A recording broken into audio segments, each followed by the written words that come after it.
a German general by the name of Reinhard Gehlen, who commanded Germany's Fremde Heere Ost, which was, of course, their military intelligence on the Eastern Front. Mm-hmm.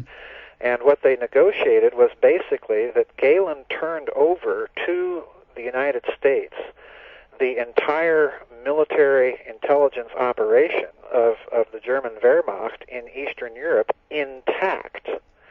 Now, this is very important from the standpoint of American law, because in 1947, when President Truman signed the charter that started the CIA and the NSA, he specifically signed a law that stated that no military connections to these agencies could be made, and the law, moreover, came as kind of a part of a package of policies in use at that time that prohibited ardent Nazis from participating in these sensitive areas of the American government. So we have here really a violation almost at the inception of the CIA, in fact before the inception of the CIA, where the entire operational Soviet desk is being run by a bunch of Nazis. So, yeah, I'd say that constitutes some pretty serious penetration of American intelligence. Yeah, indeed. I mean, so do you think that these guys, continued their agenda, so to speak, or were they actually converted? I mean, well, yeah, that's the $64,000 question, because there are little indicators, and I cite these in the SS Brotherhood of the Bell, that even the German scientists acted oftentimes like they were independent of the American authorities supposedly overseeing them. And this is a complaint that you hear of Dr. von Braun and Dr. Rudolph and General Dornberger almost immediately after the war ends, and they kind of keep their own command structure in place between them. They even have private briefings after they meet with their American interrogators, making sure that they're saying exactly what needs to be said and no more. So, in other words, yeah, the answer to your question is yes. The Nazis continued a kind of a quasi-independent existence, I believe, inside of the military and industrial complex in this country. I think that there are little indicators that they continued kind of an independent or quasi-independent existence inside of our space program. And I think that there is a certain body of evidence that would even suggest that in terms of those Nazis that did not end up either in the Soviet Union's hands or in the United States' hands, continued their own independent lines of research completely free of any other powers' oversight. So it's a very, very important question that you asked.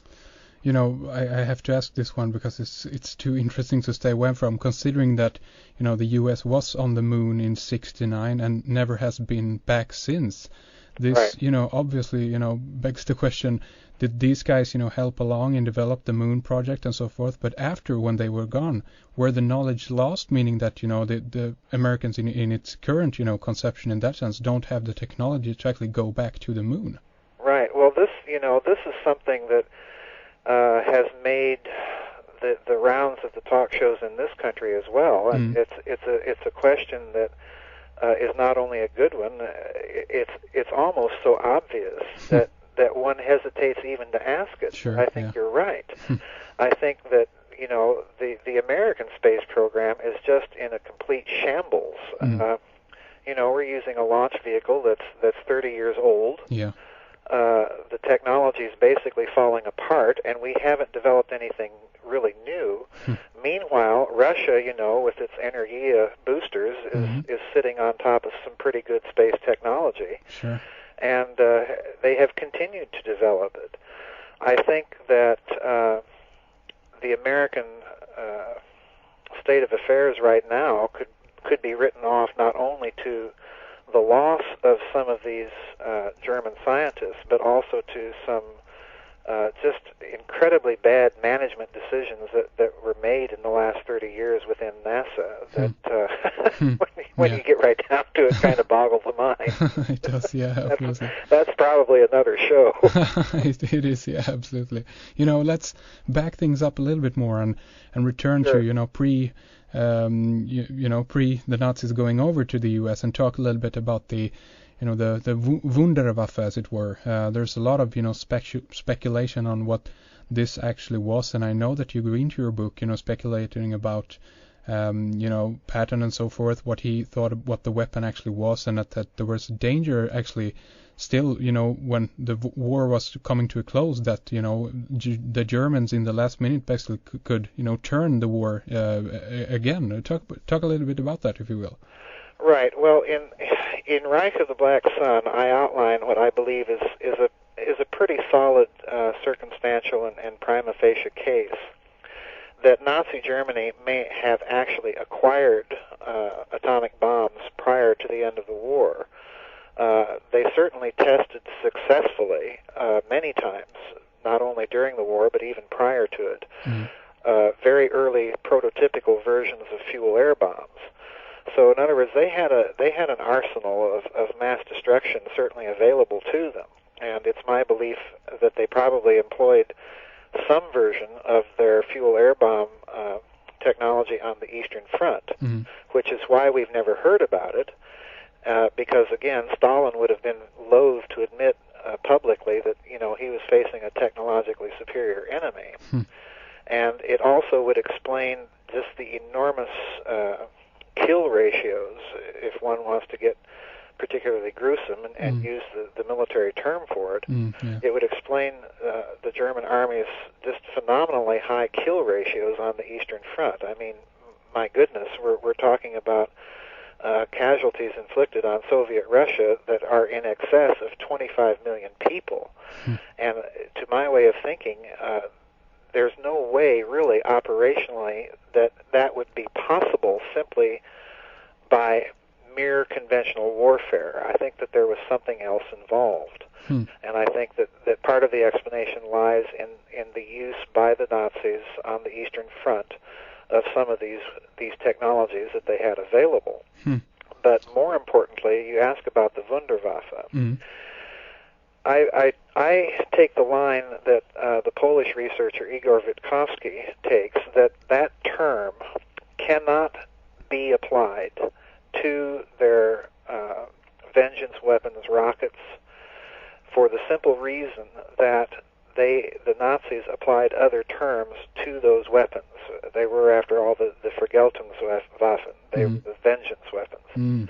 The Wunderwaffe was a term that was used and found in documents in Nazi propaganda right up to the end of the war, and I believe there's really only one project in the Nazi Black Project's arsenal that fills that bill, and that's this device that's called the Bell.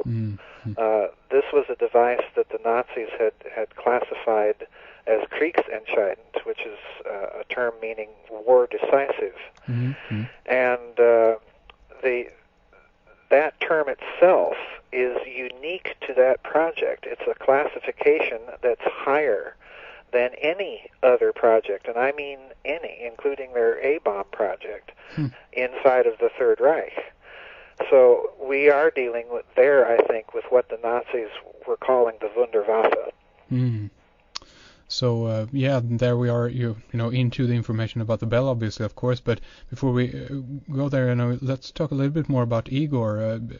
Is there something more you know about him? He's kind of essential, I guess, to your research. And his book wasn't available in English until, what was it, 5 years ago, 3 years ago? I think that's right. I think it was 4 or 5 years ago, right? And who do you know anything more about this guy, Igor Witkowski, and where he gets Igor and I are in pretty regular contact with each other because we still exchange and swap information as it comes available to us. Oh, nice. Igor is just a first-class military journalist and researcher. His book, The Truth About the Wunderwaffe, is just, I think, probably the best book on German secret weapons. It's thoroughly researched. The conclusions he comes to in it on every aspect of Nazi secret weapons steers very close to the evidence. And it's that book, really, that makes the story of the Bell available to the English world. The other book that's essential for anyone researching the Bell, of course, would be Nick Cook's book, The Hunt for Zero Point. But his book is based largely on Witkowski's research. So Witkowski is really kind of the origin of the story, because he's the one that unearthed the original documentation and the sites inside of Silesia, which of course are now in Poland, that the Bell was tested at. So he's the absolute crucial person to consider when anyone does research on the Bell.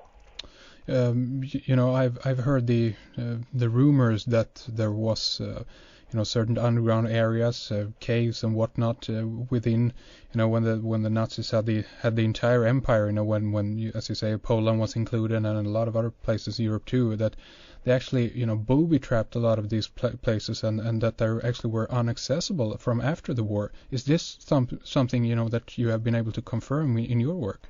Oh yes, absolutely, that's true. Igor has uncovered just a massive underground complex in a little German village called Ludwigsdorf. The modern Polish name for the little village, I believe, is Ludwikowice. Okay. The mine facility was called the Wenceslas Mine, and these tunnels are several kilometers long. They're very deep, and many of them are flooded out, and most likely intentionally so. And there are other tunnels that he's found in other installations in the region that have simply been blasted shut by the SS as the war was closing, and that probably still are booby traps. So these stories are absolutely true. The Nazis, just to kind of embellish that story a little bit further, the Nazis, as the war was ending, the Bell was considered so important to them that they murdered 60 of the scientists that were involved with the project, buried them in a mass grave. And the only reason that we know about the Bell is that the SS general that was tasked with the murders, a fellow by the name of Jakob Sporenberg, was tried after the war by a Polish war crimes court for murdering his own people on what subsequently became Polish soil. So, it's his trial affidavit, in other words, that gives us the story of the Bell.